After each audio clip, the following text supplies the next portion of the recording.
Hi guys, welcome to Authenticate You's video. Our topic for today is residential treatment and what to expect and how it basically goes and what it is.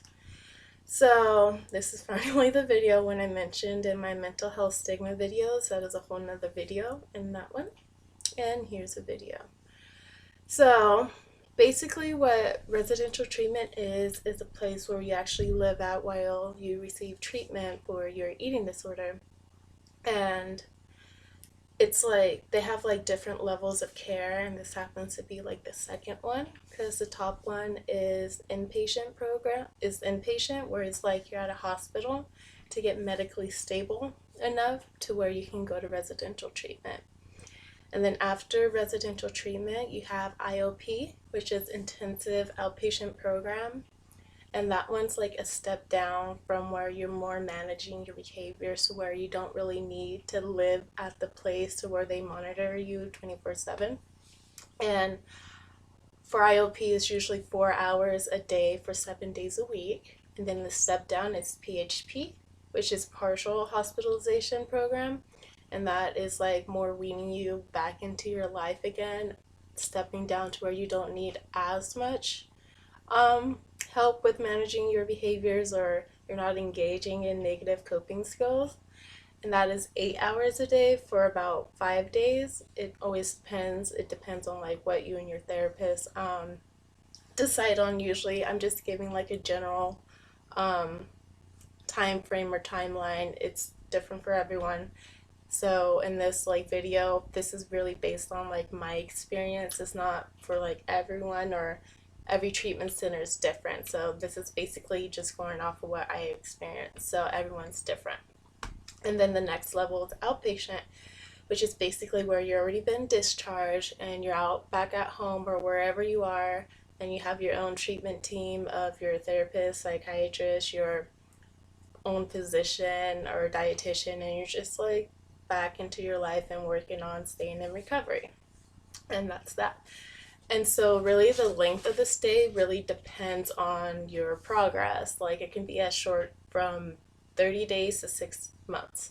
It all depends on, like, how you are progressing in your recovery, and um, basically how you're doing, because some may need only 2 months to stop their behaviors, to change and to get better, to where some may have struggled a little more to sort of get their to get control of their behaviors and change their mindset and really start believing that an eating disorder is not really what they need to how to handle things. So it really depends on the person and where they're at and how they're doing. And that is usually measured by like a phase system.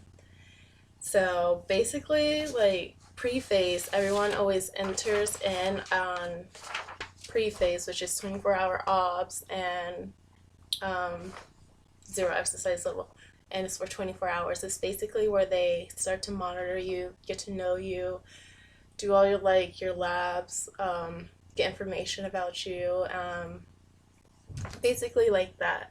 And you have to complete objectives. Like, so this is from Center for Discovery, their phase system. And so yeah, it's like you have to complete like your testings. You also get assignments in your residential treatment center. And I know from like Center for Discovery, in order to get off pre-phase, you have to write your autobiography of like what happened and what and how you developed your eating disorder. You have to make your place fat, and there was one more. Can't really remember. There was one more. Oh well. There was like a third one of what you had to do. But yeah, and yeah, they just basically give you the rules. And when I, oh, you have to do your safe scene. That's what it was. And your therapist will review it, and then after you actually present that in process group, then you'll be able to get off of preface. And so with that, You also have like restrictions. So on pre-phase, you cannot leave the house on outings or walks that they also go on and whatnot. And you must stay in staff site 24 hours because you're on 24-hour observation. That means even if you go to the bathroom, you have to count or continuously talk so they know you're not like purging or doing something else. Um, you can't prep your own food, of course, and no restaurants, and also at the yeah. And you may only use like for shaving in front of staff, so you kind of want to wait until you get off of pre-phase if you want to shave. So, yeah. And on this one, you only get like 20 minutes of phone time with parents only until you get onto a higher phase level where you can actually talk to friends and everything else. And so in like phase one, you get a little bit more privilege, and that's usually what you reach in 2 to 4 weeks. And that's where you have like an understanding of like treatment. You're not ruminating on going home because a lot of people, when they get sent to it, they're like, oh, I just want to go home. I don't belong here. It usually goes on for weeks. Like, you usually have people like screaming they want to go home because it's not like some are like um, sent against their will, so it's kind of hard. And so, yeah, on phase one, at least you can leave the house if you're medically stable.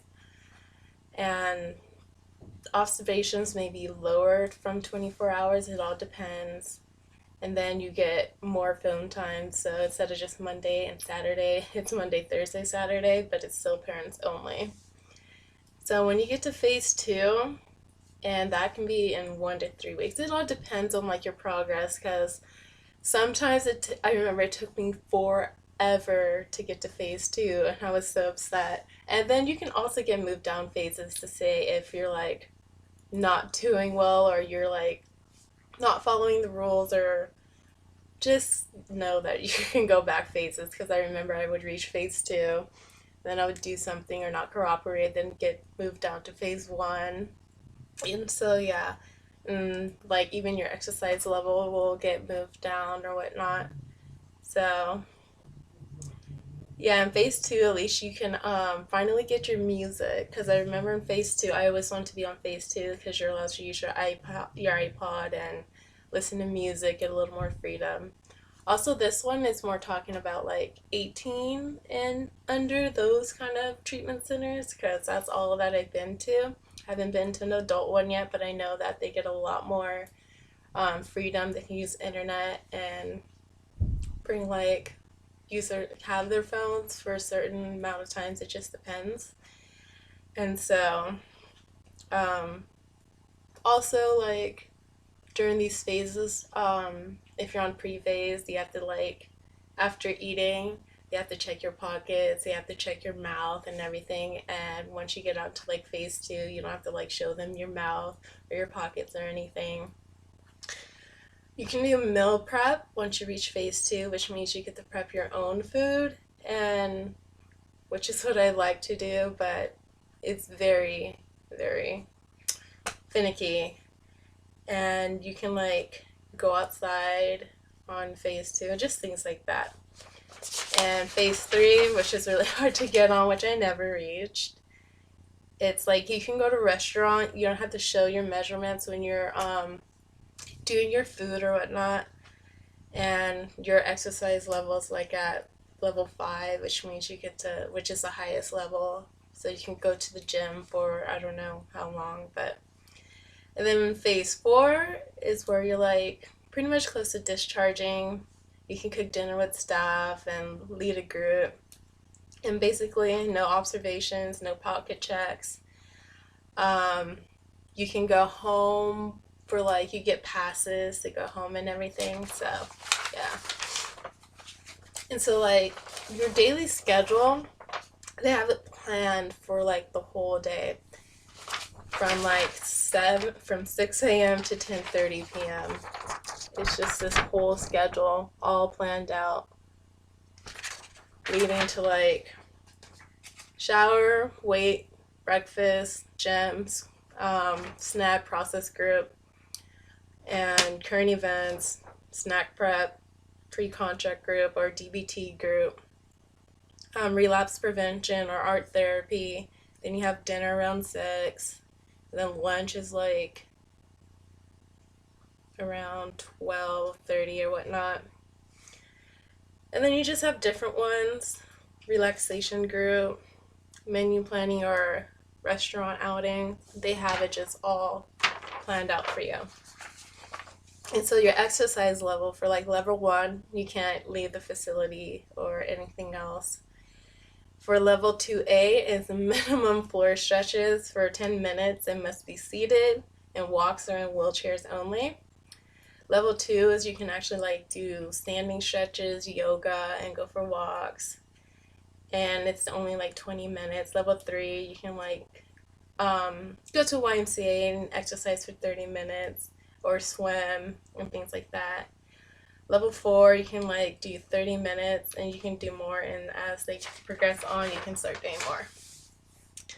And with each phase, you have to sign a contract, and this is what your therapist and your dietitian will be working with you on, and on your daily exchanges, which is how much you have to eat. Like, exchanges sort of equivalent to calories and how much you have to eat depending on like if you need to gain weight, maintain, and things like that. And they will have you they'll figure it out for you, and you usually have an exchange book to where you get to pick the food and how much the exchange is and how much you have to meet. So if you have like starch, meat, vegetables, fruit, and milk, and fats, they'll give you like a certain amount of numbers that you have to meet. And this is like your contract and all the lists that your therapist wants you to complete during the week. And here you have like your exchanges of how many numbers that you have to eat. And it says like if you get meal preparation or not. And so, yes. And you always get these contracts every Monday or depending on whenever they have like process group or things like that.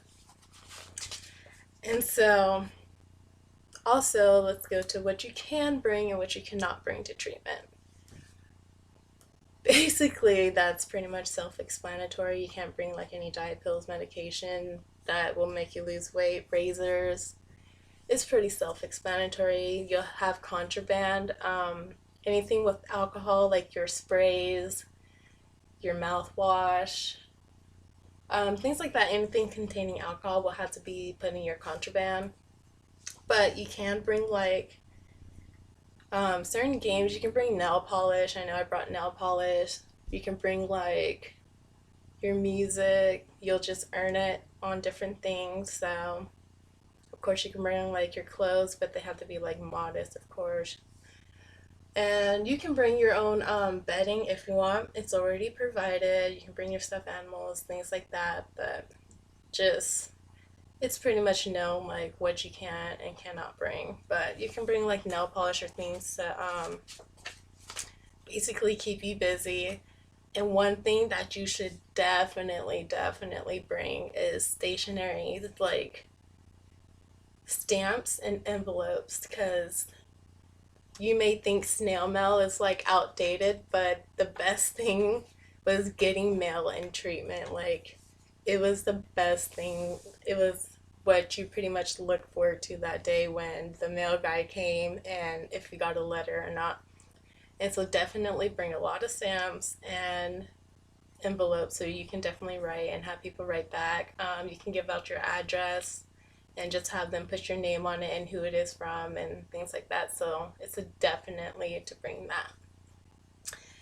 And so you always meet with your therapist like three times a week, I believe. I think so. I know you meet probably like every day for about an hour. You meet with your dietitian probably twice a week or whatnot, and then your psychiatrist depends on if you need to manage your medication and everything. And basically, you just get to do different groups, CBT group, cognitive behavioral therapy group, or DBT, dialectical behavioral therapy group, um, dietary group to where you like learn about that, and then nutrition group where you learn about nutritional health and how to do that. Outings. On weekends, you actually get to go places. They'll vote on a place to go. Like I know a lot of people and CFD, they always voted to go to like downtown Disneyland because CFD Lakewood and CFD Whittier is in LA, and so you got to always go there, or just whatever you voted on to where you wanted to go to, like the beach or something. So it's like it's not really a stressful environment to where it's like hospitalized setting to where it's so strict to where you're not feeling comfortable. It's actually in a house setting, and any in the surroundings sort of make you feel comfortable around it, so it's not that bad.